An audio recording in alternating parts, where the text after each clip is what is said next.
కాబట్టి ఆయన ఎవరంటే is the prince of life, జీవాధిపతి, అధిపతి, is the author of our life. మన జీవానికి కారకుడు యేసు, మనం బ్రతుకుండడానికి కారకుడు యేసు. అసలు వచ్చింది ఎందుకో తెలుసా? మనల్ని బ్రతికించడానికే. అర్థమైందండి? యేసుని నమ్ముకున్న వారు ఎవరైనా సరే బ్రతుకుతారండి. దేవునికి స్తోత్రం కలిగింది. హి gives life and the resurrection. అంతేనా?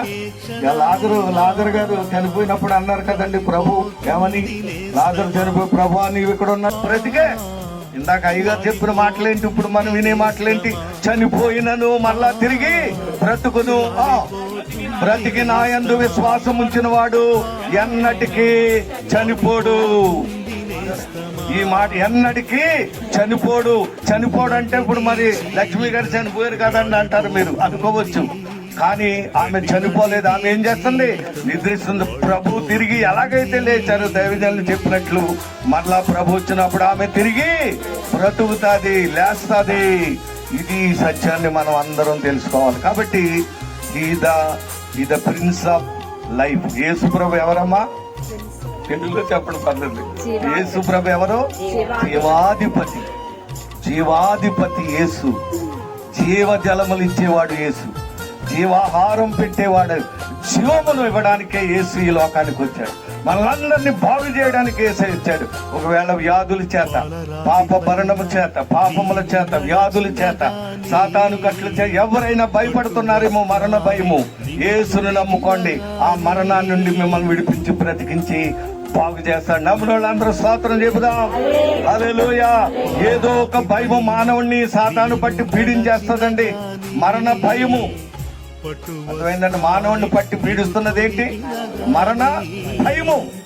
అయితే యేసయ్య ఆ మరణ భయాన్ని మంట కలిపాడంట. మరణపు ముళ్ళును విడిచేశాడంట. హల్లెలూయా. ఎంత గొప్ప సువార్త ఇది! ఎంతమంది ప్రభువుని ఈ సత్యం తెలుసు ప్రభువుకి. సరే, యేసుప్రభు అన్నాడు, దొంగతనమును హత్యను నాశనం చేయడానికి వచ్చిన కానీ మరి దేనికి రాడు. నేను దేనికి వచ్చాను? గొర్రెలకు జీవం ఇవ్వడానికి, అది సమృద్ధిగా జీవం ఇవ్వడానికి వచ్చాను అన్నాడు. దేవునికి స్తోత్రం. ఉదాహరణకు మచ్చుతనంగా చనిపోయిన 4 దినాలు సమాధులైన లాజర్ని ఏం చేశాడు? ఆయన బ్రతికించాడు. మచ్చుగా ఒక చూపించాడు. 4 రోజులైనా 40 సంవత్సరాలైనా ఎవరైనా ఆయన మాట మాట్లాడారంటే మానవులందరూ ఏమవుతారు? బ్రతుకుతారు. హల్లెలూయా. ఆయన మనల్ని సజీవులుగా చేసే దేవుడు, మరి జీవింపచేసే దేవుడు, బ్రతికించే దేవుడు, జీవాధిపతి. ఆయన మనలకు మంచి ఆత్మీయ జీవితం ఇచ్చి బ్రతికించి బలపరిచి పరలోకం తీసుకెళ్లే దేవుడు. కాబట్టి అట్టి ప్రభుని ఎవరైనా, నేను చెప్పేది వేరే ఉంటుంది, కొంచెం నాకు ఏదో లోకరీతిగా పోతాను, ఈ మీటింగ్ కిందెడితే బాగుందా అనిపించింది నాకు. ఎందుకంటే అన్యజనులతో మనం మమేకం అవ్వాలి. అన్యజనులకి సెపరేట్ గా మనం ఉండకూడదు. ఈ జీవం వాళ్ళకి వెళ్ళాలి, వాళ్ళందరూ బ్రతకాలి. అది నా కోరిక.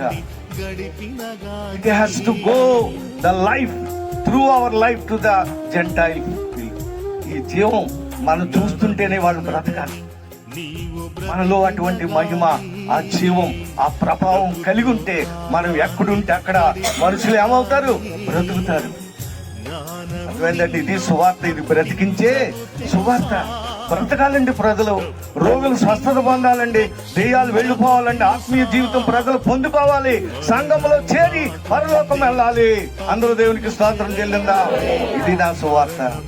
వెళ్ళారు. ఇంకా ఎవరైనా మరణ భయముతో, మరణ బాధతో, వ్యాధితో, రోగములతో ఏ విధంగా మీరు భయపడుతున్నా, బాధపడుతున్నా, లేక మరణముతో నేను చనిపోతానని భయములో ఉన్నవారు ఎవరైనా ఉంటే, లేక ఈ పాప జీవితంలో నుండి నేను నరకములో పడిపోతానని బాధపడుతున్నట్లయితే, ఇదిగో యేసు మనలను బ్రతికించే దేవుడు. హల్లెలూయా.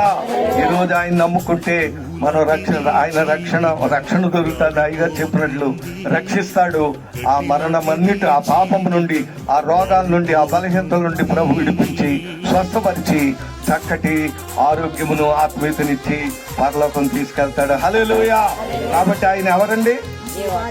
జీవాధిపతి. హల్లెలూయా. ఈ ద ఆథర్ ఆయనే కర్త, అధిపతి, కారకుడు. యేసును నమ్మితే ఎవరైనా బ్రతుకుతారు. నీలాంటి బలహీనతలు ఉన్న బాగుపడి పరలోకి వెళ్తారని దేవుడి మాటలను దీవించి ఆశీర్వదించును గాక. ఆమె రైతు అందరూ తల్ల వచ్చి కళ్ళు మూసుకున్నట్లయితే మన సెక్రటరీ గారు ప్రార్థన చేస్తారు. ప్రియ సహోదరుడు, సహోదరుడా, మరి నువ్వు ఇంకా మరణ వేదంలో ధరలో మనకేది స్థిరము కాదుగా.